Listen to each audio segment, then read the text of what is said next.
ಆತ್ಮೀಯ ವಿದ್ಯಾರ್ಥಿನಿಯರೇ, ತಮ್ಮೆಲ್ಲರಿಗೂ ಕೂಡ ಆನ್ಲೈನ್ ತರಗತಿಗೆ ಸ್ವಾಗತ. ಇಂದು ನಾನು 10ನೇ ತರಗತಿಯ ಗದ್ಯ ಭಾಗದಲ್ಲಿ ಇರುವ ಮೊದಲನೇ ಗದ್ಯ ಭಾಗವಾದ ಯುದ್ಧ ಎಂಬ ಪಾಠವನ್ನು ತಮ್ಮ ಜೊತೆಗೆ ಹಂಚಿಕೊಳ್ತಾ ಇದ್ದೀನಿ. ಮೊದಲಿಗೆ ಲೇಖಕಿಯರಾಗಿರ್ತಕ್ಕಂತಹ ಸಾರಾ ಅಬೂಬಕರ್ ಅವರ ಪರಿಚಯವನ್ನು ನೋಡಿ ನಂತರ ಪಾಠಕ್ಕೆ ಹೋಗೋಣ. ಇಲ್ಲಿ ಲೇಖಕಿ ಸಾರಾ ಅಬೂಬಕರ್ ಅವರು ಜೂನ್ 30, 1936ರಂದು ಕಾಸರಗೋಡಿನಲ್ಲಿ ಜನಿಸಿದರು. ನೋಡಿ, ಇನ್ನು ಸ್ವತಂತ್ರ ಪೂರ್ವದಲ್ಲಿಯೇ ಅಂದರೆ 1936 ಜೂನ್ 30ನೇ ತಾರೀಕು ತಂದೆ ಅಹ್ಮದ್, ತಾಯಿ ಚೈನಾಬಿ, ಅಹ್ಮದ್ ಮತ್ತು ಚೈನಾಬಿ ಅಂತಕ್ಕಂಥ ದಂಪತಿಗಳ ಪುತ್ರಿಯಾಗಿ 1936 ಜೂನ್ 30ನೇ ತಾರೀಕು ಸಾರಾ ಅಬೂಬಕರ್ ಅವರು ಜನಿಸಿದರು ಅಂತ ತಿಳ್ಕೊಂಡು. ಇನ್ನು ಕಾಸರಗೋಡಿನ ಕುರಿತು ನಾವು ವಿಚಾರ ಮಾಡಿ ನೋಡಿದಾಗ, ಕಾಸರಗೋಡು ಇವತ್ತು ಕೇರಳ ರಾಜ್ಯದೊಳಗೆ ಬರ್ತದೆ. ಇಲ್ಲಿ ಸ್ವತಂತ್ರ ಚಳವಳಿಯ ಜೊತೆಗೆ ಭಾಷಾವಾರು ಹಿನ್ನೆಲೆ ಒಳಗೆ ರಾಜ್ಯಗಳ ರಚನೆ ಆಗಬೇಕು ಅಂತಕ್ಕಂಥ ಬೇಡಿಕೆಯನ್ನ ಸ್ವತಂತ್ರ ಹೋರಾಟಗಾರರು ಮಾಡ್ಕೊಂಡು ಬರ್ತಾ ಇರ್ತಕ್ಕಂಥದ್ದನ್ನು ನಾವು ಇತಿಹಾಸದಿಂದ ತಿಳಿದುಕೊಳ್ತಾ ಇದ್ದೀವಿ.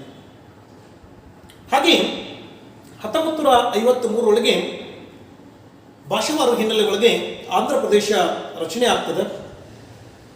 ಆದರೆ ಕನ್ನಡಿಗರಿಗೆ ಅಲ್ಲಿ ಮತ್ತೆ ನಿರಾಶೆಯಾಗಿರುವುದನ್ನು ನಾವು ಕಾಣ್ತೀವಿ. ಮತ್ತೆ ಹೋರಾಟಗಳಾಗ್ತವೆ, ಚಳವಳಿಗಳಾಗ್ತವ. ಅವುಗಳ ಫಲವಾಗಿ 1956 ನವೆಂಬರ್ 1ನೇ ತಾರೀಕು ವಿಶಾಲ ಮೈಸೂರು ರಾಜ್ಯ ಅಂತ ತಿಳ್ಕೊಂಡು ರಚನೆ ಆಯಿತು.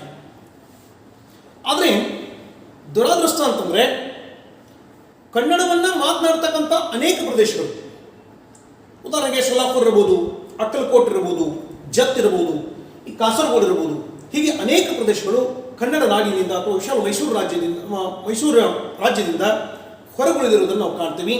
ಅಂಥವುಗಳಲ್ಲಿ ಕಾಸರಗೋಡು ಕೂಡ ಒಂದು. ಆ ಕಾಸರಗೋಡು ಕೇರಳ ರಾಜ್ಯದೊಳಗೆ ಉಳ್ಕೊಂಡಿರ್ತಕ್ಕಂಥದ್ದನ್ನು ನಾವು ಗಮನಿಸಬಹುದು. ಮುಂದೆ ಮಹಿಳೆಯರು ಸಾಹಿತ್ಯ ರಚನೆಯಲ್ಲಿ ತೊಡಗಿಕೊಳ್ಳುವುದು ಅಪರೂಪ ಎನ್ನುವ ಸಂದರ್ಭದಲ್ಲಿ ಬರವಣಿಗೆ ಆರಂಭಿಸಿದ ಇವರು ಇಂದು ನಾಡಿನ ಖ್ಯಾತ ಕಥೆಗಾರ್ತಿ ಹಾಗೂ ಕಾದಂಬರಿಗಾರ್ತಿಯಾಗಿ ಜನಪ್ರಿಯತೆ ಗಳಿಸಿರುವರು. ಹೌದು, ಯಾಕಂತಂದ್ರೆ ಮಹಿಳೆಯರು ಸಾಹಿತ್ಯ ರಚನೆಯಲ್ಲಿ ತೊಡಗಿಕೊಳ್ಳುವುದು ಅಪರೂಪ ಎನ್ನುವ ಸಂದರ್ಭದಲ್ಲಿ. ಯಾಕಂದ್ರೆ ಭಾರತ ದೇಶ ಪುರುಷ ಪ್ರಧಾನವಾಗಿರ್ತಕ್ಕಂಥ ದೇಶ. ಇವತ್ತಿಗೂ ಸಹಿತ ನಾವು ನೋಡ್ತಾ ಇದ್ದೀವಿ, ಸಂವಿಧಾನದೊಳಗೇನೋ ಅವಕಾಶಗಳಿದ್ದಾವೆ. ಆದರೆ ನಾವು ನಿಜವಾಗಿಯೂ ಸಾಮಾಜಿಕವಾಗಿ ಚಿಂತನೆಯನ್ನು ಮಾಡಿದಾಗ ಅಥವಾ ವಿಚಾರ ಮಾಡಿ ನೋಡಿದಾಗ ಪುರುಷರಿಗೆ ಇರುವಷ್ಟು ಸ್ವತಂತ್ರಗಳಾಗಲಿ ಅಥವಾ ಪುರುಷರಷ್ಟು ಮಹಿಳೆಯರು ಏನಪ್ಪ ಅಂತ ಎಲ್ಲ ಕ್ಷೇತ್ರಗಳಲ್ಲಿ ಇವತ್ತು ಬಂದಿದ್ದಾರೆ. ಆದರೆ ಸಮನಾಗಿ ಸಂಖ್ಯೆ ಒಳಗೆ ಪ್ರತಿಸ್ಪರ್ಧಿ ಆಗದೇ ಇರೋದನ್ನು ನಾವು ಕಾಣ್ತಾ ಇದ್ದೀವಿ ಪ್ರತಿಯೊಂದು ಕ್ಷೇತ್ರದೊಳಗೆ. ಸ್ವತಂತ್ರಗೊಂಡು 70 ವರ್ಷಗಳ ಗತಿಸಿ ಹೋದರೂ ಕೂಡ ಇನ್ನೂ ಕೂಡ ಎಲ್ಲ ಕ್ಷೇತ್ರಗಳಲ್ಲಿ ಮಹಿಳೆಯರ ಸಂಖ್ಯೆ ಗಣನೀಯವಾಗಿ ಕಡಿಮೆ ಇರೋದನ್ನು ನಾವು ಕಾಣ್ತೀವಿ ಇವತ್ತಿಗೂ ಸಹಿತ ನೋಡಿ. ಯಾಕಂದರೆ ಸಾಹಿತ್ಯಗಳನ್ನು ನಾವು ನೋಡಿದಾಗ, ಸಾಹಿತ್ಯಗಳ ಸಂಖ್ಯೆಯನ್ನು ನೋಡಿದಾಗ ಕವಿಗಳು ಅಥವಾ ಲೇಖಕರಿಗಿಂತ ಲೇಖಕಿಯರು ಅಥವಾ ಕವಿತ್ರಿಯರು ಕಡಿಮೆ ಸಂಖ್ಯೆಯಲ್ಲಿ ಇರೋದನ್ನು ನಾವು ಕಾಣ್ತೀವಿ. ಇನ್ನು ಸ್ವತಂತ್ರ ಪೂರ್ವದೊಳಗೆ ಅವ್ರು ಏನಪ್ಪ ಅಂದ್ರೆ 1936ರೊಳಗೆ ಜನಿಸಿದ್ರು. ಮುಂದೆ ಅವರು ಸಾಹಿತ್ಯ ರಚನೆಯೊಳಗೆ ತೊಡಗಿಕೊಂಡಾರ ಅಂತಂದ್ರೂ ಕೂಡ ಅದು 1950ರ ದಶಕದಲ್ಲಿ ಏನಪ್ಪ ಅಂದ್ರೆ ಅವ್ರು ತಮ್ಮನ್ನು ತಾವು ತೊಡಗಿಸಿಕೊಂಡಿರ್ಬೋದು. ಅಂಥ ಸಂದರ್ಭದಲ್ಲಿ ಮಹಿಳೆಯರು ಏನಪ್ಪ ಅಂದರೆ ಸಾಹಿತ್ಯ ರಚನೆಯೊಳಗೆ ತೊಡಗಿಕೊಳ್ಳುವುದೇ ಅಪರೂಪವಾಗಿತ್ತು. ಆ ಅಪರೂಪ ಅಂತಕ್ಕಂಥ ಸಂದರ್ಭದಲ್ಲಿ ಬರವಣಿಗೆಯನ್ನು ಆರಂಭಿಸಿರ್ತಕ್ಕಂಥ ಇವರು ಹೆಚ್ಚಾಗಿ ಏನಪ್ಪ ಅಂತಂದರೆ ಈ ಕಥೆಗಳನ್ನು ಮತ್ತು ಕಾದಂಬರಿಗಳನ್ನು ಏನಪ್ಪ ಅಂದ್ರೆ ಬರೆಯೋದ್ರ ಮೂಲಕ ಕನ್ನಡ ನಾಡಿನ ಒಬ್ಬ ಜನಪ್ರಿಯ ಲೇಖಕಿಯಾಗಿ ಇವತ್ತು ಇವರು ತಮ್ಮನ್ನು ತಾವು ಗುರುತಿಸಿಕೊಂಡಿರ್ತಕ್ಕಂಥದ್ದನ್ನು ನಾವು ಕಾಣಬಹುದು ಅಂತ ತಿಳ್ಕೊಂಡು. ಇನ್ನು ಅವರ ಕೃತಿಗಳನ್ನು ನೋಡಿದಾಗ ಚಂದ್ರಗಿರಿಯ ತೀರದಲ್ಲಿ, ಸಹನ, ಕದನ ವಿರಾಮ, ವಜ್ರಗಳು, ಸುಳಿಯಲ್ಲಿ ಸಿಕ್ಕವರು, ತಳವಡಿದ ದೋಣಿಯಲ್ಲಿ ಮೊದಲಾದ ಇವರ ಪ್ರಮುಖವಾದ ಕಾದಂಬರಿಗಳು. ಈಗಾಗಲೇ ಹೇಳಿದ್ರೆ ಕಾದಂಬರಿ ಮತ್ತು ಕಥೆಗಳನ್ನು ಹೆಚ್ಚೆಚ್ಚು ಬರೆದಾರ. ಅವುಗಳಿಂದಲೇ ಕನ್ನಡ ಸಾಹಿತ್ಯದೊಳಗೆ ತಮ್ಮನ್ನು ತಾವು ಗುರುತಿಸಿಕೊಂಡಿದ್ದಾರೆ ಅಥವಾ ಕನ್ನಡ ಸಾಹಿತ್ಯಕ್ಕೆ ಅವುಗಳ ಮೂಲಕವಾಗಿ ತಮ್ಮ ಕೊಡುಗೆಯನ್ನು ಕೊಟ್ಟಿದ್ದಾರೆ ಅಂತಕ್ಕಂಥದ್ದನ್ನು ನೋಡ್ತಾ ಇದ್ದಾರೆ.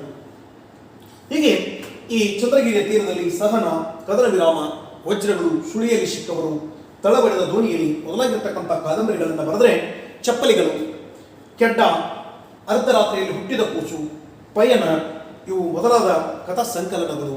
ಕಥಾ ಸಂಕಲನ ಹೆಸರೇ ಸೂಚಿಸ್ತದೆ, ಅನೇಕ ಕಥೆಗಳಿಂದ ಕೂಡಿರ್ತಕ್ಕಂಥ ಒಂದು ಪುಸ್ತಕ ಅಥವಾ ಕೃತಿ ಅಂತ. ಹೀಗೆ ಚಪ್ಪಲಿಗಳು, ಕೆಡ್ಡ, ಅರ್ಧರಾತ್ರಿಯಲ್ಲಿ ಹುಟ್ಟಿದ ಕೂಸು, ಪಯಣ ಮೊದಲಾಗಿರ್ತಕ್ಕಂಥ ಅನೇಕ ಕಥೆಗಳನ್ನು ಕನ್ನಡ ಸಾಹಿತ್ಯ ಲೋಕಕ್ಕೆ ಕೊಡಮಾಡಿದ್ದಾರೆ.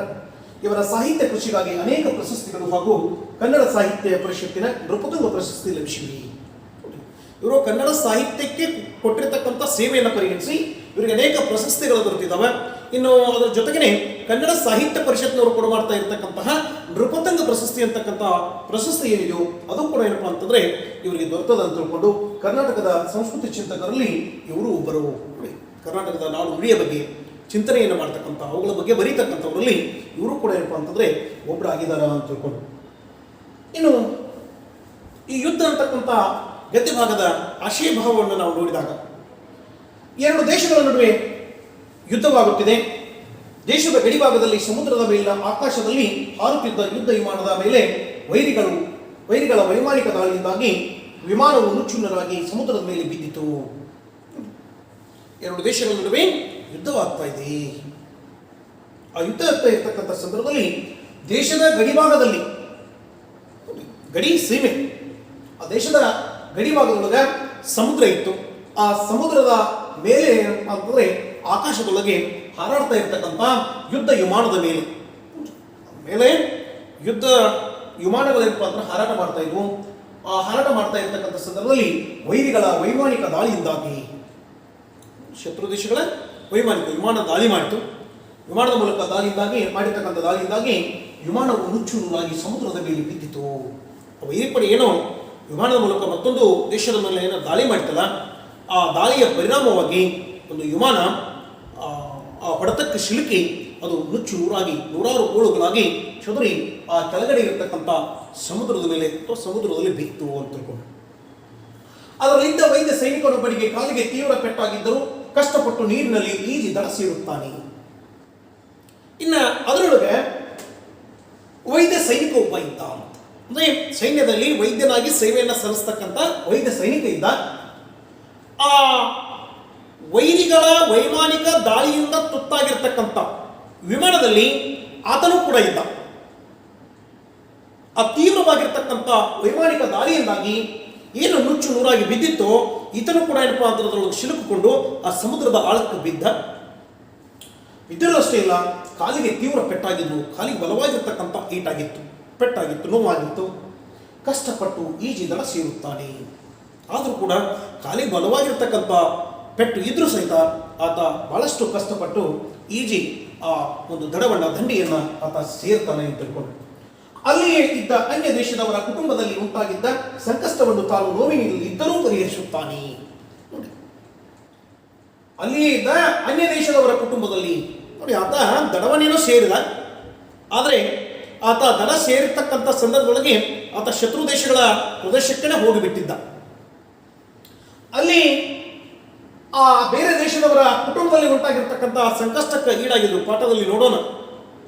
ಆ ಸಂಕಷ್ಟವನ್ನ ತಾನು ನೋವಿನಲ್ಲಿ ಇದ್ರು. ನೋಡಿ, ತನಗೆ ಬಲವಾಗಿರ್ತಕ್ಕಂಥ ಕಾಲಿಗೆ ಪೆಟ್ಟಾಗ್ಯದ, ಕಷ್ಟಪಟ್ಟು ಈಜು ದಡ ಸೇರೇನ, ತಾನು ಕಷ್ಟದಲ್ಲಿ ಇದ್ರೂ ಕೂಡ ಅವರ ಮನೆಯಲ್ಲಿರ್ತಕ್ಕಂಥ ನೋವಿಗೆ ಕಷ್ಟಕ್ಕೆ ಸ್ಪಂದಿಸಿ ಅವರ ಒಂದು ಏನು ಕಷ್ಟ ಇತ್ತು, ನೋವಿತ್ತು, ಅದನ್ನು ಪರಿಹರಿಸ್ತಾನೆ ಅಂತ ತಿಳ್ಕೊಂಡು. ಅಂತೆಯೇ ಆ ಕುಟುಂಬವು ಅವನನ್ನು ವೈರಿ ಪಡೆಯುವನೆಂದು ಪರಿಗಣಿಸದೆ ತನ್ನ ದೇಶದ ಸೈನಿಕರಿಂದ ದಾಳಿಗೆ ತುತ್ತಾಗದಂತೆ ರಕ್ಷಿಸುವುದನ್ನು ಇಲ್ಲಿ ಕಾಣಬಹುದಾಗಿದೆ. ಉಪಕಾರಕ್ಕೆ ಪ್ರತ್ಯುಪಕಾರ ಅಂತ, ಕೃತಜ್ಞತಾ ಭಾವ, ಧನ್ಯತಾ ಭಾವ ಅಂತ. ಇಲ್ಲಿ ಅವರ ಕುಟುಂಬದಲ್ಲಿ ಇರ್ತಕ್ಕಂಥ ಸಮಸ್ಯೆಯಿಂದ ಈತ ದೂರ ಮಾಡಿದ. ಜೊತೆಗೆ ಏನಾಗ್ತದೆ ಅಂತಂದ್ರೆ ಈತ ವೈರಿ ಪಡೆಯುವ ಅದಾನ ಅಂತ ತಿಳ್ಕೊಂಡು ಅವರಿಗೆ ಗೊತ್ತ. ಆದರೂ ಕೂಡ ಆ ಕುಟುಂಬ ಏನು ಮಾಡ್ತದೆ, ತನ್ನ ದೇಶದ ಸೈನಿಕರು ಬಂದು ಕೇಳಿದಾಗ ಈತನನ್ನ ರಕ್ಷಣೆ ಮಾಡ್ತಕ್ಕಂಥದ್ದನ್ನು ನಾವು ಕಾಣ್ತೀವಿ. ಇದು ಮಾನವೀಯತೆ ಅಂತ. ಆ ಒಂದು ಸಂದರ್ಭವನ್ನು ನಾವು ಪಾಠದಲ್ಲಿ ಮತ್ತೆ ನೋಡ್ತೀವಿ. ಒಟ್ಟಾರೆ ಜನಸಾಮಾನ್ಯರಲ್ಲಿ ಯುದ್ಧದ ಬಗೆಗಿನ ತಿರಸ್ಕಾರವನ್ನು, ಸಂಕಷ್ಟದಲ್ಲಿ ವೈರಿ ಮಿತ್ರ ಎಂದು ನೋಡದೆ ಪರಸ್ಪರ ಸಹಕಾರದೊಂದಿಗೆ ಮಾನವೀಯ ಮೌಲ್ಯವನ್ನು ಎತ್ತಿ ಹಿಡಿಯುವುದನ್ನು ಈ ಪಾಠದಲ್ಲಿ ನೋಡಬಹುದಾಗಿದೆ. ಈ ಪಾಠದಲ್ಲಿ ಏನದ ಅಂತಂದ್ರೆ ಒಟ್ಟಾರೆಯಾಗಿ ಜನಸಾಮಾನ್ಯರಲ್ಲಿ ಯುದ್ಧದ ಬಗೆಗಿನ ತಿರಸ್ಕಾರವನ್ನ, ಅವರು ಯುದ್ಧ ಯಾರಿಗೂ ಬೇಕಾಗಿಲ್ಲ, ಯುದ್ಧದಿಂದ ಏನನ್ನೂ ಕೂಡ ಸಾಧಿಸೋದು ಕೂಡ ಆಗೋದಿಲ್ಲ. ಯುದ್ಧದ ಬಗ್ಗೆ ಜನಸಾಮಾನ್ಯರಲ್ಲಿ ತಿರಸ್ಕಾರ ಮನೋಭಾವನೆ ಇರ್ತದೆ.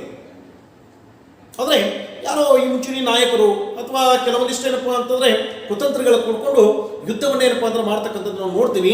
ಆದರೆ ಇಡಿಯಾಗಿರ್ತಕ್ಕಂಥ ದೇಶದ ಜನತೆಯನ್ನೇ ಅವ್ರ ಕಷ್ಟಕ್ಕೆ ಸಿಲುಕು ಹಾಕಿಸ್ತಾರೆ. ಆದರೆ ಸಾಮಾನ್ಯ ಜನತೆಗೆ ಯುದ್ಧ ಬೇಡವೇ ಬೇಡ ಆಗಿರ್ತದ ಅಂತ, ಯುದ್ಧದ ಬಗ್ಗೆ ತಿರಸ್ಕಾರ ಭಾವ ಇರ್ತದೆ. ಆ ತಿರಸ್ಕಾರವನ್ನ ಸಂಕಷ್ಟದಲ್ಲಿ ವೈರಿ ಮಿತ್ರ ಎಂದು ನೋಡದೆ ನೋಡ್ರಿ, ಕಷ್ಟಕ್ಕೆ ಸಿಲುಕಿ ಹಾಕಿಕೊಂಡಿರ್ತಕ್ಕಂಥ ಸಂದರ್ಭದಲ್ಲಿ ಇವ ನಮ್ಮ ದೇಶದವದನ ವೈರಿ ಪಡೆಯವದನ ಅಂತಕ್ಕಂಥ ಭೇದ ಭಾವ ಅಲ್ಲಿ ಮಾಡೋದಿಲ್ಲ.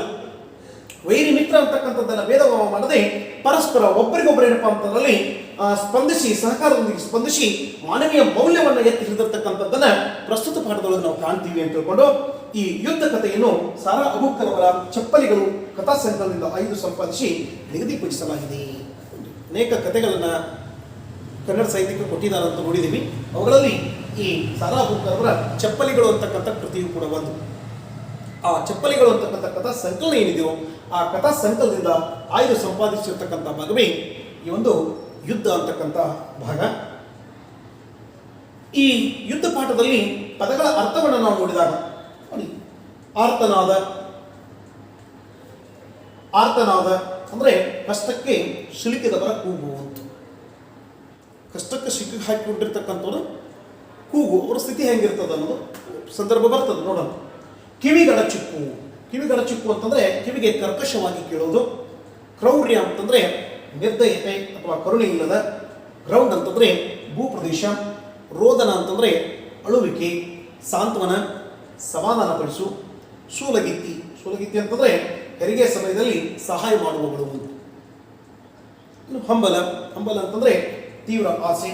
ಹತಾಶೆ ಅಂತಂದರೆ ನಿರಾಶೆ ಅಥವಾ ಆಶಾಬಂಧ. ವಿದ್ಯಾರ್ಥಿಗಳೇ ತಾವು ಗಮನಿಸಿ, ಯಾಕಂತಂದರೆ ಈ ಪದಗಳ ಅರ್ಥವನ್ನು ಪರೀಕ್ಷೆಯಲ್ಲಿ ಕೇಳ್ತಕ್ಕಂಥ ಸಾಧ್ಯತೆ ಇರ್ತದೆ ಅಥವಾ ಕೇಳ್ತಾರೆ. ಅದಕ್ಕೆ ತಾವು ಇವುಗಳನ್ನು ಬರೆಯೋದು ಇಟ್ಕೊಳ್ಳೋದ್ರ ಜೊತೆಗೇ ಇವುಗಳನ್ನು ತಾವು ನೆನಪಿನಲ್ಲಿಯೂ ಇಟ್ಕೊಳ್ತಕ್ಕಂಥದ್ದು ಅಷ್ಟೇ ಮುಖ್ಯವಾಗಿರ್ತದೆ. ಅದಕ್ಕೆ ತಾವು ಗಮನಿಸಿ, ತಾವು ಇವುಗಳನ್ನು ಬರೆದು ಆದಷ್ಟು ನೆನಪಿನಲ್ಲಿ ಇಟ್ಕೊಳ್ಳಿಕ್ಕೆ ಪ್ರಯತ್ನ ಪಡಿ. ಇನ್ನು ಈ ಪಾಠದಲ್ಲಿ ಬಂದಿರತಕ್ಕಂಥ ಒಂದು ಟಿಪ್ಪಣಿ, ಬ್ಲಾಕ್ಔಟ್ ನಿಯಮ ನೋಡಿ. ಬ್ಲಾಕ್ಔಟ್ ನಿಯಮ ಅಂತಂದರೆ ಯುದ್ಧ ಕಾಲದಲ್ಲಿ ರಾತ್ರಿ ವೇಳೆ ಶತ್ರು ಸೈನಿಕರು ವೈಮಾನಿಕ ದಾಳಿ ಮಾಡಲು ಅವಕಾಶವಾಗದಂತೆ ವಿದ್ಯುತ್ ದೀಪ, ಬೆಂಕಿಯನ್ನು ಉರಿಸದೆ ಕತ್ತಲಿನಲ್ಲಿದ್ದು ರಕ್ಷಿಸಿಕೊಳ್ಳುವುದು. ಯುದ್ಧ ನಡೆದಿರ್ತಕ್ಕಂಥ ಸಂದರ್ಭದಲ್ಲಿ ರಾತ್ರಿ ಸಮಯದೊಳಗೆ, ರಾತ್ರಿ ವೇಳೆ ಶತ್ರು ಸೈನಿಕರು ವೈಮಾನಿಕ ದಾಳಿ ಮಾಡಲು ಅವಕಾಶವಾಗದಂತೆ. ಯಾಕಂತಂದರೆ ಅಲ್ಲೇನಾದರೂ ವಿದ್ಯುತ್ ದೀಪನೋ ಅಥವಾ ಮತ್ತೇನಾದರೂ ಬೆಂಕಿ ಇತ್ತಪ್ಪ ಅಂತಂದರೆ ಆ ಶತ್ರು ದೇಶವ್ರು ಏನಪ್ಪ ಅಂತಂದರೆ ಇಲ್ಲಿ ಶತ್ರು ರಾಷ್ಟ್ರದವ್ರು ಏನಪ್ಪ ಅಂತಂದರೆ ಇದಾರ ಅಥವಾ ಅಲ್ಲಿ ಅವರು ಯುದ್ಧವನ್ನು ಮಾಡ್ತಕ್ಕಂಥ ಅಥವಾ ಅವ್ರನ್ನ ಧ್ವಂಸ ಮಾಡ್ತಕ್ಕಂಥ ಸಾಧ್ಯತೆ ಇರ್ತದೆ. ಅದಕ್ಕಾಗಿ ಆ ಯುದ್ಧದ ಕಾಲದಲ್ಲಿ ರಾತ್ರಿ ವೇಳೆ ಶತ್ರು ಸೈನಿಕರು ವೈಮಾನಿಕ ದಾಳಿಯಿಂದ ಏನಪ್ಪ ಅಂದ್ರೆ ಮಾಡ್ತಕ್ಕಂಥ ಸಾಧ್ಯತೆ ಇರ್ತದೆ. ಅದರಿಂದ ಏನಪ್ಪ ಅಂದ್ರೆ ಅವ್ರಿಗೆ ಅವಕಾಶ ಆಗಬಾರ್ದು. ಅದನ್ನು ತಪ್ಪಿಸಿಕೊಳ್ಳಿಕ್ಕೆ ವಿದ್ಯುತ್ ದೀಪ ಆಗಲಿ, ಮನೆಯಲ್ಲಿ ಬೆಂಕಿಯನ್ನು ಏನಪ್ಪ ಅಂದ್ರೆ ಉರಿಸಿದೆ ಅಥವಾ ಹೊತ್ತಿಸದೆ ಕತ್ತಲಿನಲ್ಲಿದ್ದು ರಕ್ಷಣೆ ಮಾಡಿಕೊಳ್ಳುವುದಕ್ಕೆ ಬ್ಲಾಕ್ಔಟ್ ನಿಯಮ ಅಂತ ತಿಳ್ಕೊಂಡು ಕರೀತಾರೆ ಅಂತ ತಿಳ್ಕೊಂಡು. ಹೌದಾ? ಇನ್ನು ವಿದ್ಯಾರ್ಥಿಗಳೇ, ಪಾಠದ ಪ್ರವೇಶವನ್ನು ನೋಡೋಣ. ಗದ್ಯ ಸಾಹಿತ್ಯದ ವಿವಿಧ ಪ್ರಕಾರಗಳಲ್ಲಿ ಸಣ್ಣ ಕಥೆಯೂ ಕೂಡ ಒಂದು. ನೋಡ್ರಿ, ಗದ್ಯ ಸಾಹಿತ್ಯದ ವಿವಿಧ ಪ್ರಕಾರಗಳಲ್ಲಿ, ಯಾಕಂದ್ರೆ ಗದ್ಯ ಸಾಹಿತ್ಯದೊಳಗನೆ ಆತ್ಮಕಥನ ಬರ್ತದೆ, ಜೀವನ ಚರಿತ್ರೆ ಬರ್ತದೆ, ಪ್ರವಾಸ ಕಥನ ಬರ್ತದೆ, ಪ್ರಬಂಧ ಸಾಹಿತ್ಯ ಬರ್ತದೆ, ಕಾದಂಬರಿ ಬರ್ತವೆ, ವಿಮರ್ಶಾ ಕೃತಿ, ಹೀಗೆ ಅನೇಕ ಮತ್ತೇನಪ್ಪ ಅಂತಂದ್ರೆ ಪ್ರಕಾರಗಳನ್ನು ನಾವು ಕಾಣ್ತೀವಿ. ಆ ಗದ್ಯ ಸಾಹಿತ್ಯದ ವಿವಿಧ ಪ್ರಕಾರಗಳಿದ್ದಾವು. ಇಂಥವುಗಳಲ್ಲಿ ಸಣ್ಣ ಕಥೆಯು ಕೂಡ ಒಂದು. ಸಣ್ಣ ಕಥೆ ಹೆಸರೇ ಸೂಚಿಸ್ತದೆ. ಕಥಾ ವಸ್ತು ಏನಾಗಿರ್ತದೆ? ಚಿಕ್ಕದಾಗಿರ್ತದೆ, ಸಣ್ಣದಾಗಿರ್ತದೆ ಅಂತ ತಿಳ್ಕೊಂಡು. ಹೊಸಗನ್ನಡದ ಬಹು ಜನಪ್ರಿಯ ಪ್ರಕಾರಗಳಲ್ಲಿ ಒಂದಾದ ಸಣ್ಣ ಕಥೆ ದೇಶೀಯ ಹಾಗೂ ವಿಶ್ವ ಸಂಸ್ಕೃತಿಯ ಅಭಿವ್ಯಕ್ತಿಗೆ ಪೂರಕ ಮಾಧ್ಯಮವಾಗಿದೆ. ಹೊಸಗನ್ನಡದ ಬಹು ಜನಪ್ರಿಯ ಪ್ರಕಾರಗಳಲ್ಲಿ ಒಂದಾದ. ಇನ್ನು ಕನ್ನಡ ಸಾಹಿತ್ಯವನ್ನ ವಿದ್ವಾಂಸರು ಮೂರು ಪ್ರಕಾರಗಳಲ್ಲಿ, ಮುಖ್ಯವಾಗಿ ಮೂರು ಪ್ರಕಾರಗಳಲ್ಲಿ ಮತ್ತೆ ವಿಂಗಡಣೆ ಮಾಡುವುದನ್ನು ನೋಡ್ತೀವಿ. ಅದು ಹಳೆಗನ್ನಡ, ನಡುಗನ್ನಡ, ಹೊಸಗನ್ನಡ. ವಿದ್ವಾಂಸರು ಅವುಗಳಿಗೆ ಕಾಲಘಟ್ಟವನ್ನು ಗುರುತಿಸಿರ್ತಕ್ಕಂಥದ್ದನ್ನು ನೋಡ್ತೀವಿ. ಹಳೆಗನ್ನಡ, ನಡುಗನ್ನಡ, ಹೊಸಗನ್ನಡ ಅಂತ ತಿಳ್ಕೊಂಡು. ಆ ಹೊಸಗನ್ನಡದ ಬಹು ಜನಪ್ರಿಯ ಪ್ರಕಾರಗಳಲ್ಲಿ ಒಂದಾಗಿರ್ತಕ್ಕಂಥದ್ದು ಸಣ್ಣ ಕಥೆ. ಇದು ದೇಶೀಯ ಮತ್ತು ವಿಶ್ವ ಸಂಸ್ಕೃತಿಯ ಅಭಿವ್ಯಕ್ತಿಗೆ ಪೂರಕ ಮಾಧ್ಯಮವಾಗಿದೆ. ಅಂದರೆ ಇದರಲ್ಲಿ ಕಥಾವಸ್ತು ನಮ್ಮ ದೇಶದ ಇರುವುದು ಅಥವಾ ವಿಶ್ವದ ಏನಪ್ಪ ಅಂತಾರೆ ಸಂಸ್ಕೃತಿ, ಅಲ್ಲಿಯ ಸ್ಥಿತಿಗತಿಗಳು ಅಥವಾ ಆಚಾರ ವಿಚಾರಗಳು ಅಥವಾ ಬೇರೆ ದೇಶದ್ದು ಕೂಡ ಏನಪ್ಪಾ ಅಂತಂದ್ರೆ ಅದನ್ನು ತಿಳಿಸ್ಕೊಡ್ಲಿಕ್ಕೆ ಇದೊಂದೇನಪ್ಪ ಅಂದ್ರೆ ಮಾಧ್ಯಮವಾಗಿ ಕೆಲಸ ಮಾಡ್ತಾ ಇರ್ತಕ್ಕಂಥದ್ದು ನಾವು ಕಾಣ್ತೀವಿ. ಇನ್ನು Masti Venkatesh Iyengar, U R Ananthamurthy, P Lankesh, Chaduranga, Anupama Niranjan, Vaidehi, Yashwant Chittal, Poornachandra Tejaswi, Amaresh Nugadoni, Sara Aboobacker ಮೊದಲಾದವರು ಸಣ್ಣ ಕಥಾ ಸಾಹಿತ್ಯಕ್ಕೆ ಅಪಾರ ಕೊಡುಗೆ ನೀಡಿದ್ದಾರೆ. ಈ ಸಾಹಿತ್ಯಗಳೇನಿದ್ದಾರೆ, ಮಾಸ್ತಿ ವೆಂಕಟೇಶ್ ಅಯ್ಯಂಗಾರ್ ಅವರಾಗಿರ್ಬೋದು, ಯು ಆರ್ ಅನಂತಮೂರ್ತಿ ಅವರಾಗಿರ್ಬೋದು, ಪಿ ಲಂಕೇಶ್ ಅವರಾಗಿರ್ಬೋದು, ಅಥವಾ ಚದುರಂಗ ಆಗಿರ್ಬೋದು, ಅಥವಾ ಅನುಪಮ ನಿರಂಜನ್ ಆಗಿರ್ಬೋದು, ವೈದೇಹಿ, ಯಶವಂತ್ ಚಿತ್ತಾಲ, ಪೂರ್ಣಚಂದ್ರ ತೇಜಸ್ವಿ ಅವರು, ಅಮರೇಶ್ ನುಗುಡೋನಿ ಅವರು, ಸಾರಾ ಅಬೂಕರ್ ಅವರು, ಹೀಗೆ ಇವರು ಅನೇಕ ಇನ್ನೂ ಏನಪ್ಪ ಅಂದ್ರೆ ಇವರು ಏನಪ್ಪ ಅಂತಾರೆ ಸಣ್ಣ ಕಥೆಗಳನ್ನು ಹೆಚ್ಚೆಚ್ಚು ಇವರು ಬರೆಯೋದ್ರ ಮೂಲಕ ಆ ಸಣ್ಣ ಕಥೆಗೆ ಹೆಚ್ಚಿನ ಏನಪ್ಪ ಅಂದ್ರೆ ಕೊಡುಗೆಯನ್ನು ಕೊಟ್ಟಿದ್ದಾರೆ ಅಂತ ತಿಳ್ಕೊಂಡು ಹೇಳ್ಬೋದು. ಇನ್ನು ಸಮಾಜದಲ್ಲಿನ ಏಳು ಬೀಳುಗಳು, ಜನರ ಬದುಕು ಬವಣೆಗಳು, ನೋವು ನಲಿವುಗಳು, ಕ್ರೌರ್ಯ ಶಾಂತಿಯ ನಡೆ ಹಾಗೂ ಅದರ ಪರಿಣಾಮಗಳು, ಮಾನವೀಯ ಮೌಲ್ಯಗಳು ಎಲ್ಲವೂ ಸಣ್ಣ ಕಥೆಗೆ ವಸ್ತುಗಳಾಗಿವೆ. ಇನ್ನು ಸಮಾಜದಲ್ಲಿ ಆಗ್ತಕ್ಕಂಥ ಏಳುಗಳು ಘಟನೆಗಳು, ಜನರ ಬದುಕು ಬವಣೆಗಳು, ಜನರ ಬದುಕಿನ ಕುರಿತೇನಪ್ಪ ಅಂದ್ರೆ ಇಲ್ಲಿ ಇರ್ತಾವ. ಬವಣೆ ಅಂತಂದ್ರೆ ತೊಂದರೆ ಅಥವಾ ಕಷ್ಟ, ಜನರು ಅನುಭವಿಸ್ತಕ್ಕಂಥ ಕಷ್ಟ ನಾವು ಈ ಪಾಠದೊಳಗೆ ನೋಡ್ತೀವಿ. ಆ ಕಷ್ಟ ಇರ್ಬೋದು, ನೋವು ನಲಿವು ನೋಡ್ರಿ, ಅವರ ಸಂತಸಗಳು ಇರ್ಬೋದು, ಅಥವಾ ನೋವಿನ ವಿಚಾರಗಳಿರ್ಬೋದು, ಆಮೇಲೆ ಕ್ರೌರ್ಯ ಇರ್ಬೋದು, ಅಥವಾ ಶಾಂತಿಯ ನಡೆ. ಕ್ರೌರ್ಯ ಅಥವಾ ಶಾಂತಿಯ ನಡೆ, ಕ್ರೌರ್ಯ ಅಂತಂದ್ರೆ ನಿರ್ದಯತೆ ಅಥವಾ ಕರುಣೆ ಇಲ್ಲದ ಅಂತ ಆಗಲಿ ನಾವು ನೋಡಿದ್ವಿ. ಅಂತ ವಸ್ತುಗಳು ಕೂಡ ಏನಪ್ಪಾ ಅಂದ್ರೆ ಇಲ್ಲಿ ಇದರ ಕತೆಗೆ ಏನಪ್ಪಾ ಅಂದ್ರೆ ವಸ್ತುಗಳಾಗಿರ್ತವೆ. ಶಾಂತಿಯ ನಡೆ ಹಾಗೂ ಅದರ ಪರಿಣಾಮಗಳು, ನಾವು ಶಾಂತಿಯಿಂದ ಇದ್ರೆ ಏನಪ್ಪಾ ಅಂದ್ರೆ ಅದರಿಂದ ಉಂಟಾಗ್ತಕ್ಕಂಥ ಪರಿಣಾಮಗಳು ಏನು ಅನ್ನೋದನ್ನು ಕೂಡ ಏನಪ್ಪಾ ಅಂತಂದ್ರೆ ನೀವು ನೋಡ್ತೀವಿ.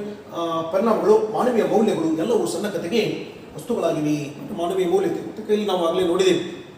ಶತ್ರು ರಾಷ್ಟ್ರದ ಅದಾನ ಅಂತ ತಿಳ್ಕೊಂಡು ಗೊತ್ತಾದರೂ ಸಹಿತ ಆತನನ್ನ ಇವರು ರಕ್ಷಣೆ ಮಾಡ್ತಕ್ಕಂಥದ್ದು ನಾವು ಕಾಣ್ತೀವಿ. ಆತನು ಕೂಡ ಅದಕ್ಕಿಂತ ಪೂರ್ವದಲ್ಲಿ ತನಗೆ ಬಲವಾಗಿರ್ತಕ್ಕಂಥ ಏಟು ಕಾಲಿಗೆ ಬಿದ್ದರೂ ಕೂಡ ತನ್ನ ನೋವನ್ನು ಮರೆತು ಆತ ಅವರ ನೋವಿಗೆ, ಅವರ ತೊಂದರೆಗೆ, ಅವರ ಕಷ್ಟಕ್ಕೆ ಆತನು ಕೂಡ ಅಲ್ಲಿ ಸ್ಪಂದಿಸಿದ್ದ ಅನ್ನೋದನ್ನು ನಾವು ನೋಡ್ತೀವಿ. ಹೀಗೆ ಮಾನವೀಯ ಮೌಲ್ಯಗಳನ್ನು ನಾವೇನಪ್ಪ ಅಂದ್ರೆ ಇಲ್ಲಿ ನೋಡ್ತೀವಿ. ಅಂಥವೇನಪ್ಪ ಅಂದ್ರೆ ಇಲ್ಲಿ ಈ ಸಣ್ಣ ಕಥೆಗೆ ಏನಪ್ಪಾ ಅಂದ್ರೆ ಕಥಾವಸ್ತುಗಳು ಆಗಿರ್ತಾವ ಅಂತ ತಿಳ್ಕೊಂಡು. ಇನ್ನು ಯುದ್ಧ ಇತಿಹಾಸದ ಉದ್ದಕ್ಕೂ ಇರುವಂತಹದ್ದೇ ಆಗಿದೆ. ಯುದ್ಧ ಅನ್ನೋದು ಇಂದು ನಿನ್ನೆದಲ್ಲ. ಯುದ್ಧ ಅನ್ನೋದು ಹಿಂದಿನ ಕಾಲದಿಂದಲೂ ಕೂಡ ಏನಪ್ಪಾ ಅಂದ್ರೆ ನಡೆದುಕೊಂಡು ಬಂದದ. ಅದಕ್ಕೆ ಕಾರಣಗಳು ಅನೇಕ ಅಂತ ತಿಳ್ಕೊಂಡು ಅದು ಸಾಮ್ರಾಜ್ಯ ವಿಸ್ತರಣೆ, ಲೋಭ, ಶಕ್ತಿಯ ಪ್ರದರ್ಶನ, ಕೌಟುಂಬಿಕ ಕಲಹಗಳು, ದ್ವೇಷ ಸಾಧನೆ ಮುಂತಾದವು ಯುದ್ಧಕ್ಕೆ ಕಾರಣವಾಗುತ್ತವೆ. ಯುದ್ಧಕ್ಕೊಂದು ಕಾರಣ ಬೇಕಷ್ಟೇ. ಯುದ್ಧಕ್ಕೆ ಒಂದು ಕಾರಣ ಬೇಕು, ಸಾಮ್ರಾಜ್ಯ ವಿಸ್ತರಣೆ. ಉದಾಹರಣೆಗೆ ನಾವು ನೋಡ್ತೀವಿ, ನರ್ಮದಾ ನದಿ ಕಾಳಗ ಅಂತ ನೋಡ್ತೀವಿ. ವರ್ಧನ ಮನೆತನದ ಹರ್ಷವರ್ಧನ, ಉತ್ತರಾಪದೇಶ್ವರ ಅಂತಕ್ಕಂಥ ಬಿರುದು ಆತನಿಗಿತ್ತು. ಇನ್ನು ದಕ್ಷಿಣ ಭಾರತದಲ್ಲಿ ಬದಾಮಿ ಚಾಲುಕ್ಯರ ಇಮ್ಮಡಿ ಪುಲಕೇಶಿ ದಕ್ಷಿಣಾಪದೇಶ್ವರ ಅಂತಕ್ಕಂಥ ಬಿರುದನ್ನು ಪಡ್ಕೊಂಡಿರ್ತಕ್ಕಂಥ ಆ ಉತ್ತರಾಪದೇಶ್ವರನಾಗಿರ್ತಕ್ಕಂಥ ಹರ್ಷವರ್ಧನ ನರ್ಮದಾ ನದಿಯನ್ನು ದಾಟಿ ದಕ್ಷಿಣ ಭಾರತದಲ್ಲಿ ತನ್ನ ಸಾಮ್ರಾಜ್ಯವನ್ನು ವಿಸ್ತರಣೆ ಮಾಡಲಿಕ್ಕೆ ಬಂದ. ಅದನ್ನು ವಿರೋಧ ಮಾಡಿರ್ತಕ್ಕಂಥ ಇಮ್ಮಡಿ ಪುಲಕೇಶಿಗೂ ಮತ್ತು ಹರ್ಷವರ್ಧನಿಗೂ ಯುದ್ಧ ಆಯಿತು. ನರ್ಮದಾ ನದಿ ದಂಡೆ ಮೇಲೆ ಯುದ್ಧ ಆಯಿತು. ಅದನ್ನೇ ನಾವೇನಪ್ಪ ಅಂತ ನೋಡ್ತೀವಿ, ನರ್ಮದಾ ನದಿ ಕಾಳಗ ಅಂತ ತಿಳ್ಕೊಂಡು ಇತಿಹಾಸದೊಳಗೆ ಓದ್ತೀವಿ. ಹೀಗೆ ಸಾಮ್ರಾಜ್ಯ ವಿಸ್ತರಣೆಗಾಗಿ ಅನೇಕ ಯುದ್ಧಗಳು ನಡೆದಿರೋದನ್ನು ನಾವು ಕಾಣಬಹುದು. ಲೋಭ, ಬಯಕೆ, ಆಸೆ ನೋಡಿ, ಮೊಹಮ್ಮದ್ ಗಜ್ನಿ ಭಾರತದಲ್ಲಿ ಅಪಾರ ಪ್ರಮಾಣದ ಸಂಪತ್ತು ಇದೆ ಅಂತಕ್ಕಂಥದ್ದನ್ನು ತಿಳ್ಕೊಂಡಿದ್ದ. ಸಂಪತ್ತಿನ ವ್ಯಾಮೋಹಿಯಾಗಿದ್ದ. ಭಾರತದಲ್ಲಿ ಇರ್ತಕ್ಕಂಥ ಅಪಾರ ಪ್ರಮಾಣದ ಸಂಪತ್ತನ್ನು ಕೊಳ್ಳೆ ಹೊಡಿಬೇಕು ಅಂತಕ್ಕಂಥ ಮಹತ್ವಾಕಾಂಕ್ಷೆಯಿಂದ ಇಟ್ಕೊಂಡು ಸುಮಾರು 1001ರಿಂದ 1026-7 ಅವಧಿಯೊಳಗೆ ಸುಮಾರು 17 ಬಾರಿ ಭಾರತದ ಮೇಲೆ ದಂಡಯಾತ್ರೆಯನ್ನು ಮಾಡ್ತಾನೆ. ಯಶಸ್ವಿಯನ್ನು ಕೂಡ ಸಾಧಿಸ್ತಾನೆ. ಅಪಾರ ಪ್ರಮಾಣದ ಮುತ್ತು ರತ್ನಗಳನ್ನು, ವಜ್ರ ವೈಡೂರ್ಯಗಳನ್ನು ತನ್ನ ದೇಶಕ್ಕೆ ತೆಗೆದುಕೊಂಡು ಹೋದ ಅಂತ ತಿಳ್ಕೊಂಡು ನೋಡ್ತೀವಿ. ಲೋಭಕ್ಕಾಗಿ, ಬಯಕೆ, ಆಸೆಗಾಗಿ ಏನಪ್ಪಾ ಅಂದ್ರೆ ಯುದ್ಧಗಳಾಗಿರ್ತಕ್ಕಂಥದ್ದನ್ನು ನೋಡ್ತೀವಿ. ಅನೇಕ ಯುದ್ಧಗಳನ್ನು ಮಾಡಿದ ಆತ. ಇನ್ನು ಶಕ್ತಿಯ ಪ್ರದರ್ಶನ, ಶಕ್ತಿ ಪ್ರದರ್ಶನ, ಅಲೆಕ್ಸಾಂಡರ್ ಅಥವಾ ನೆಪೋಲಿಯನ್ ಬೋನಾಪಾರ್ಟ್ ನೋಡಿ, ಜಗತ್ತನ್ನು ಗೆಲ್ಲಬೇಕಂತ ಹೊಂಟಿದ್ರು, ಜಗತ್ತನ್ನೇ ಗೆಲ್ಲಬೇಕು ಅಂತ ಹೊಂಟಿದ್ರು. ಇನ್ನು ಕೌಟುಂಬಿಕ ಕಲಹಗಳು, ಮಹಾಭಾರತ ಬಹಳ ಉತ್ತಮವಾಗಿರ್ತಕ್ಕಂಥ ಉದಾಹರಣೆ ಇದಕ್ಕೆ. ಕೌಟುಂಬಿಕ ಕಲಹ ಮಹಾಭಾರತ ನೋಡ್ತೀವಿ ನಾವು. ಅದೇ ದ್ವೇಷ ಸಾಧನೆ, ದ್ವೇಷ. ದುರ್ಯೋಧನ ಪಾಂಡವರನ್ನು ಕಂಡ್ರೆ ದ್ವೇಷ ಮಾಡ್ತಾ ಇದ್ದ. ಅರ್ಧ ರಾಜ್ಯ ಕೊಡುವಂತ ಕೇಳ್ತಾರ, ಕೊನೆಗೆ 5 ಹಳ್ಳಿಗಳನ್ನೇ ಕೇಳ್ತಾರ ನೋಡಿ. ಅರ್ಧ ಅರ್ಧ ರಾಜ್ಯ ಹೋಗಲಿ, ಬರೀ ಕೊನೆಗೆ ಕೇವಲ 5 ಹಳ್ಳಿಗಳನ್ನು ಸಹಿತ ಏನಪ್ಪ ಅಂತಂದರೆ ಅವರಿಗೆ ಕೊಡ್ಲಿಕ್ಕೆ ಒಪ್ಪಿಕೊಳ್ಳೋದಿಲ್ಲ. 5 ಹಳ್ಳಿಗಳಲ್ಲ, ಸೂಜಿಯ ಮನೆಯೂರುವಷ್ಟು ಜಾಗವನ್ನು ಸಹಿತ ಅವರಿಗೆ ಕೊಡೋದಿಲ್ಲ ಅಂತ ತಿಳ್ಕೊಂಡು ಹಠ ಮಾಡಿ ಅವರ ಮೇಲೆ ದ್ವೇಷವನ್ನು ಮಾಡ್ತಕ್ಕಂಥದ್ದು ನಾವು ಕಾಣ್ತೀವಿ. ಅದೇ ಮುಂದೆ ಏನಪ್ಪ ಅಂದರೆ ಯುದ್ಧಕ್ಕೆ ಏನಪ್ಪ ಅಂದ್ರೆ ಕಾರಣ ಆಯಿತು. ನೋಡಿ, ಇವತ್ತು ಭಾರತ ನೆರೆಯ ರಾಷ್ಟ್ರಗಳ ಜೊತೆಗೆ, ಚೀನಾ ಮತ್ತು ಪಾಕಿಸ್ತಾನದಂಥ ರಾಷ್ಟ್ರಗಳ ಜೊತೆಗೆ ಒಳ್ಳೆಯ ಸಂಬಂಧವನ್ನು ಇಟ್ಟುಕೊಳ್ಬೇಕು ಅಂತಕೊಂಡ ಬಯಸ್ತದೆ. ಆದರೆ ಇವತ್ತು ಪಾಕಿಸ್ತಾನ ಇರ್ಬೋದು ಅಥವಾ ಚೀನಾದಂಥ ರಾಷ್ಟ್ರಗಳು ತಮ್ಮ ನರಿಬುದ್ಧಿಯನ್ನು ಬಿಡ್ತಾ ಇಲ್ಲ. ಭಾರತದ ಜೊತೆಗೆ ಹಗೆತನವನ್ನು, ದ್ವೇಷವನ್ನು ಸಾಧಿಸ್ತಕ್ಕಂಥದ್ದನ್ನು ನಾವು ಕಾಣ್ತೀವಿ. ಹಾಗಾಗಿ ದಿನಾಲೂ ಏನಪ್ಪ ಅಂತಂದರೆ ಈ ಘರ್ಷಣೆಗಳು ಅಥವಾ ದಿನಾಲೂ ಏನಪ್ಪ ಅಂದ್ರೆ ನಾವಲ್ಲಿ ಗಡಿಭಾಗದೊಳಗೆ ಏನಪ್ಪ ಅಂದರೆ ಸಮಸ್ಯೆಗಳಿರೋದನ್ನು ನಾವು ಕಾಣ್ತೀವಿ ಅಂತ ತಿಳ್ಕೊಂಡು, ಹೀಗೆ ಯುದ್ಧಕ್ಕೇನಪ್ಪ ಅಂದರೆ ಇಂಥವೇನಪ್ಪ ಅಂದರೆ ಅನೇಕ ಈ ಯುದ್ಧದ ಭೀಕರತೆಯು ಧರ್ಮ ದೇಶಗಳ ಭೇದವಿಲ್ಲದೆ ಭಾಗಿಯಾದ ಸೈನಿಕರಿಗೂ ಅವರ ಕುಟುಂಬ ವರ್ಗದವರಿಗೂ ಹಾಗೂ ದೇಶಕ್ಕೂ ನಾನಾ ರೀತಿಯ ಸಂಕಷ್ಟಗಳನ್ನು ತಂದೊಡ್ಡುತ್ತದೆ. ಹೌದು ನೋಡಿ, ಈ ಯುದ್ಧದ ಭೀಕರತೆ ಪರಿಣಾಮ ಏನಿರ್ತದೆ, ಧರ್ಮ ದೇಶಗಳ ಭೇದವಿಲ್ಲ ಅಂತ. ಅಲ್ಲಿ ಯುದ್ಧ ಅಂತಂದಾಗ ಎಲ್ಲ ಧರ್ಮೀಯರು ಆ ದೇಶದಲ್ಲಿ ಅಥವಾ ದೇಶಗಳಲ್ಲಿ ವಾಸ ಮಾಡತಕ್ಕಂಥ ಧರ್ಮೀಯರು ಎಷ್ಟಿರ್ತಾರೋ ಆ ಎಲ್ಲ ಧರ್ಮೀಯರು ಸೈನಿಕರಾಗಿ ದೇಶ ಸೇವೆಯನ್ನು ಮಾಡೋದನ್ನು ನಾವು ಕಾಣ್ತೀವಿ. ಹಾಗೆ ಆ ಸೇವೆಯನ್ನು ಸಲ್ಲಿಸ್ತಾ ಇರ್ತಕ್ಕಂಥ ಎಲ್ಲ ಧರ್ಮೀಯರು ಇರ್ತಾರೆ. ಹಾಗಾಗಿ ಆ ಎಲ್ಲ ಧರ್ಮೀಯರು ಕೂಡ ಏನಪ್ಪ ಅದರಲ್ಲಿ ಸಂಕಷ್ಟವನ್ನು ಅನುಭವಿಸೋದನ್ನು ನಾವು ಕಾಣ್ತೀವಿ, ನೋವನ್ನು ಅನುಭವಿಸೋದನ್ನು ನಾವು ಕಾಣ್ತೀವಿ. ಅಲ್ಲಿ ಯಾವುದೇ ರೀತಿಯಾಗಿರ್ತಕ್ಕಂಥ ಧರ್ಮ ಭಿನ್ನತೆ ಆ ಯುದ್ಧಕ್ಕಿಲ್ಲ ಅಂತ. ಅಲ್ಲಿ ಪಾಲ್ಗೊಂಡಿರ್ತಕ್ಕಂಥ ಎಲ್ಲ ಧರ್ಮೀಯರು, ಎಲ್ಲ ದೇಶದವರು ಸಂಕಷ್ಟಗಳನ್ನು, ತೊಂದರೆಗಳನ್ನು ಅನುಭವಿಸಬೇಕಾಗ್ತದೆ. ದೇಶಗಳ ಭೇದವಿಲ್ಲದೆ ಭಾಗಿಯಾದ ಸೈನಿಕರಿಗೂ ನೋಡಿ, ಯುದ್ಧದ ಭೀಕರತೆ ಏನಾಗಿರ್ತದೆ, ಧರ್ಮ ಭೇದ ಇಲ್ಲ, ದೇಶಗಳ ಭೇದವಿಲ್ಲದೆ. ನೋಡಿ, ಯಾವುದೇ ದೇಶ ಇರ್ಬೋದು, ಬಲಿಷ್ಠ ರಾಷ್ಟ್ರ ಇರ್ಬೋದು ಅಥವಾ ಬಲಹೀನ ರಾಷ್ಟ್ರ ಇರ್ಬೋದು. ಒಂದು ಬಲಿಷ್ಠ ರಾಷ್ಟ್ರ ಬಲಹೀನ ರಾಷ್ಟ್ರದ ಮೇಲೆ ದಾಳಿ ಮಾಡಿದ ಅಂತಂದ್ರೂ ಕೂಡ ಬಲಹೀನ ರಾಷ್ಟ್ರವನ್ನು ಸುಮ್ಮನೆ ಕೊಡುವುದಿಲ್ಲ. ಅದು ಕೂಡ ಪ್ರತಿಯಾಗಿ ದಾಳಿ ಮಾಡಿದಾಗ ಬಲಿಷ್ಠ ರಾಷ್ಟ್ರಕ್ಕೂ ಸ್ವಲ್ಪವಾದರೂ ಕೂಡ ಏನಾಗಿರ್ತದೆ, ತೊಂದರೆಗಳನ್ನು, ಕಷ್ಟಗಳನ್ನು ಒಡ್ಡಿ ಹೊಡ್ತದೆ ಅಂತ. ಇನ್ನು ಭಾಗಿಯಾದ ಸೈನಿಕರಿಗೂ ನೋಡಿ, ನಿಜವಾಗಿಯೂ ನಾವೇನಪ್ಪ ಅಂದ್ರೆ ನೋವು ಉಂಟಾಗೋದು ಸೈನಿಕರಿಗೇನೆ ಮತ್ತು ಅವರ ಕುಟುಂಬದವರಿಗೇನೆ ಅಂತ. ಸೈನಿಕರಿಗೂ ಅವರ ಕುಟುಂಬ ವರ್ಗದವರಿಗೂ ನೋಡಿ, ಸೈನಿಕರೇನಪ್ಪ ಅಂದ್ರೆ ಯಾವ ರೀತಿ ದೇಶ ಸೇವೆ ಮಾಡ್ತಾರೆ ಅಂತಂದ್ರೆ ನೋಡ್ರಿ, ಹನುಮಂತಪ್ಪ ಕೊಪ್ಪದ ಸಿಯಾಚಿನ ಪ್ರದೇಶದೊಳಗೆ ದೇಶದ ಗಡಿ ಕಾಯ್ತಕ್ಕಂಥ ಸಂದರ್ಭದಲ್ಲಿ ಹಿಮದ ಆಳದಲ್ಲಿ ಸುಮಾರು 25 ಅಡಿಯಷ್ಟು ಹಿಮ ಆತನ ಮೇಲೆ ಬಿದ್ದಿತ್ತು, ಪುಣ್ಯಾತ್ಮನ ಮೇಲೆ. ನೋಡಿ, ದೇಶಭಕ್ತಿ, ಅವನ ದೇಶ ಸೇವೆಯ ಛಲ ಎಂಥದ್ದಿತ್ತು. 25 ಅಡಿ ಎತ್ತರದಷ್ಟು ಹಿಮದ ಕೆಳಗಡೆ ಸಿಲುಕಿ ಹಾಕಿಕೊಂಡಿರ್ತಕ್ಕಂಥ ಹನುಮಂತಪ್ಪ ಕೊಪ್ಪದಂತಕ್ಕಂಥ ಒಬ್ಬ ಭಾರತೀಯ ವೀರ ಯೋಧ 6 ದಿನ ಬದುಕಿದ್ದ ಪುಣ್ಯಾತ್ಮ. ಇತರೆ ಸೈನಿಕರು ಹರಸಾಹಸವನ್ನು ಪಡುವುದರ ಮೂಲಕ ಅವರನ್ನು ಆ ಹಿಮದಿಂದ ಹೊರಗೆ ತೆಗೆದಾಗ ಇನ್ನೂ ಜೀವಂತವಾಗಿದ್ದ. ಆಸ್ಪತ್ರೆಗೆ ದಾಖಲು ಮಾಡಿದರು. ದುರಾದೃಷ್ಟ, ನಮಗೆ ಅವರನ್ನು ಉಳಿಸಿಕೊಳ್ಳೋದಕ್ಕಾಗಲಿಲ್ಲ. ಪುಲ್ವಾಮಾ ದಾಳಿ ಆಯಿತು, ನೋಡ್ತೀವಿ. ಗುರು ಅಂತಕ್ಕಂಥ ಒಬ್ಬ ನಮ್ಮ ಕರ್ನಾಟಕ ಯೋಧನು ಕೂಡ ಅಲ್ಲಿ ಹುತಾತ್ಮರಾಗಿರೋದನ್ನು ನಾವು ಕಾಣ್ತೀವಿ. ಅವರು ಕೇವಲ ಮದುವೆಯಾಗಿ 1 ವರ್ಷ ಆಗಿತ್ತು. ಅಲ್ಲಿ ಹೆಂಡತಿ ವಿಧವೆಯಾದರು. ಅಲ್ಲಿ ಹನುಮಂತಪ್ಪ ಕೊಪ್ಪದವರ ಕುಟುಂಬ ಆಗಲಿ, ಗುರು ಅವರ ಕುಟುಂಬ ಆಗಲಿ, ಇಂಥ ಅನೇಕ ಕುಟುಂಬಗಳು, ಇದು ಭಾರತೀಯ ಸ್ಥಿತಿ ಅಲ್ಲ, ಇಡೀ ಜಗತ್ತಿನಾದ್ಯಂತ ಎಲ್ಲಿ ಯುದ್ಧಗಳಾಗ್ತವೆ ಇದು ಇದ್ದಿದ್ದೆ. ನಿಜವಾಗಿಯೂ ಆ ಸೈನಿಕರ ತೊಂದರೆಯನ್ನು ಅನುಭವಿಸ್ತಾರ. ಯಾಕಂದ್ರೆ ನೋಡಿ, ಎಷ್ಟೋ ಜನ ಸೈನಿಕರು ಅಂಗಾಂಗಗಳನ್ನು ಕಳೆದುಕೊಳ್ತಾರ, ದೇಶಕ್ಕಾಗಿ ತಮ್ಮ ಪ್ರಾಣವನ್ನೇ ತ್ಯಾಗ ಮಾಡ್ತಾರ, ವೀರ ಮರಣವನ್ನು ಹಾಕ್ತಾರೆ. ಆದರೆ ಅವರ ಕುಟುಂಬ ವರ್ಗ ಏನಾಗ್ತದೆ ಅಂತಂದ್ರೆ ಕಣ್ಣೀರಿನಲ್ಲಿ ಕೈ ತೊಳಿಬೇಕಾಗಿರ್ತಕ್ಕಂಥ ಸ್ಥಿತಿ ನಿರ್ಮಾಣ ಆಗ್ತದೆ. ಇವತ್ತಿಗೂ ಸಹಿತ ಆ ಕುಟುಂಬಗಳು ಕಣ್ಣೀರಿನಲ್ಲಿ ಕೈ ತೊಳೆದು ನಾವು ಕಾಣ್ತೀವಿ. ನಿಜವಾಗಿಯೂ ಆ ಸೈನಿಕರಿಗೂ ಅವರ ಕುಟುಂಬ ವರ್ಗದವರಿಗೂ ಹಾಗೂ ದೇಶಕ್ಕೂ ನಾನಾ ರೀತಿಯ ಸಂಕಷ್ಟಗಳನ್ನು ತಂದು ಹುಡ್ತದೆ. ಸೈನಿಕರ ಕುಟುಂಬ ಆಯಿತು, ಸೈನಿಕರಿಗಾಯಿತು, ಮತ್ತು ದೇಶಕ್ಕೂ ಯುದ್ಧ ಒಳ್ಳೆಯದಲ್ಲ. ಆಗಲೇ ಹೇಳಿದೆ ನಿಮಗೆ, ಅದಕ್ಕೆ ಯುದ್ಧದಿಂದ ಏನನ್ನೂ ಸಾಧಿಸ್ಲಿಕ್ಕೆ ಆಗೋದಿಲ್ಲ. ಇದು ಗೊತ್ತು ಅದ. ಇದ್ರೂ ಕೂಡ ಮತ್ತೇನಪ್ಪ ಅಂದ್ರೆ ಜಗತ್ತಿನ ಹಲವಾರು ರಾಷ್ಟ್ರಗಳು ಯುದ್ಧದ ದಾಹದಲ್ಲಿ ಇರ್ತಕ್ಕಂಥದ್ದನ್ನು ನಾವು ಕಾಣ್ತೀವಿ. ಆಧುನಿಕ ಯುಗದೊಳಗೆ 2 ವಿಶ್ವ ಯುದ್ಧಗಳನ್ನು ನಾವು ಕಂಡಿದ್ದೀವಿ.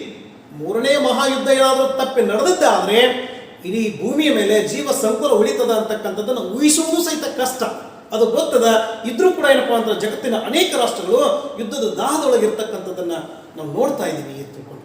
ಹಾಗಾಗಿ ಯುದ್ಧವನ್ನು ಮಾಡೋದ್ರಿಂದ ದೇಶಕ್ಕೂ ಕೂಡ ಏನಾಗ್ತದೆ, ಆರ್ಥಿಕವಾಗಿರ್ತಕ್ಕಂಥ ನಷ್ಟ ಉಂಟಾಗ್ತದೆ, ಆರ್ಥಿಕವಾಗಿರ್ತಕ್ಕಂಥ ಹೊಡೆತ ಬೀಳ್ತದೆ, ದೇಶ ಹಿನ್ನಡೆಯನ್ನು ಅನುಭವಿಸಬೇಕಾಗ್ತದೆ ಅಂತ. ಇದರ ನಡುವೆ ಯುದ್ಧದಲ್ಲಿ ನೊಂದವರು ಧರ್ಮ ಭಿನ್ನತೆ, ದೇಶ ಭಿನ್ನತೆ, ವೈರಿ ಮಿತ್ರ ಎಂಬುದನ್ನೆಲ್ಲ ಪರಿಗಣಿಸಿ ಪರಸ್ಪರ ಸಂಕಷ್ಟ ಪರಿಹಾರಕ್ಕೆ ರಕ್ಷಣೆಗೆ ತೊಡಗುವ ಮಾನವೀಯ ಮೌಲ್ಯಯುತ ನಡವಳಿಕೆಗಳು ಪ್ರಸ್ತುತ ಕಥೆಯಲ್ಲಿ ಮನೋಜ್ಞವಾಗಿ ಮೂಡಿ ಬಂದಿವೆ.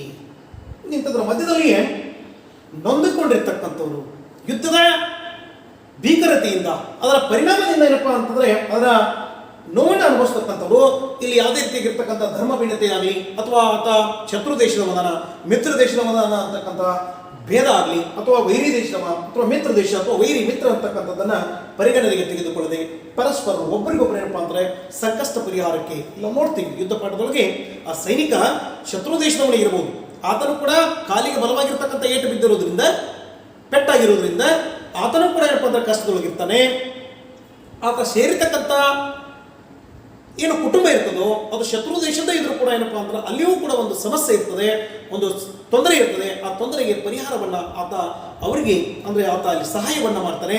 ಅವರು ಕೂಡ ಏನಪ್ಪಾ ಅಂದ್ರೆ ಈತ ಶತ್ರು ದೇಶದ ಅದಾನ ಅಂತಂದ್ರೆ ಗೊತ್ತಾದ್ರೂ ಕೂಡ ಈತನನ್ನ ಅವರ ಸೈನಿಕರಿಂದ ರಕ್ಷಣೆ ಮಾಡ್ತಕ್ಕಂಥ ಮಾನವೀಯ ಮೌಲ್ಯಯುತವಾಗಿರ್ತಕ್ಕಂಥ ಒಂದು ಬಹಳಷ್ಟು ಮನಮುಟ್ಟುವಂತ, ಮನವನ್ನ ತಟ್ಟತಕ್ಕಂಥ ಕಥೆ ಇಲ್ಲೇನಪ್ಪ ಅಂತ ಪ್ರಸ್ತುತ ಕಥೆಯೊಳಗೆ ಮೂಡಿ ಬಂದಿರೋದನ್ನು ನಾವು ಕಾಣ್ತೀವಿ. ಅದ ವಿದ್ಯಾರ್ಥಿಗಳೇ, ಇನ್ನು ಮುಂದಿನ ಒಂದು ಅವಧಿಯಲ್ಲಿ ಮತ್ತೆ ಪಾಠವನ್ನು ಮುಂದುವರಿಸೋಣ. ಎಲ್ಲರಿಗೂ ಧನ್ಯವಾದಗಳು.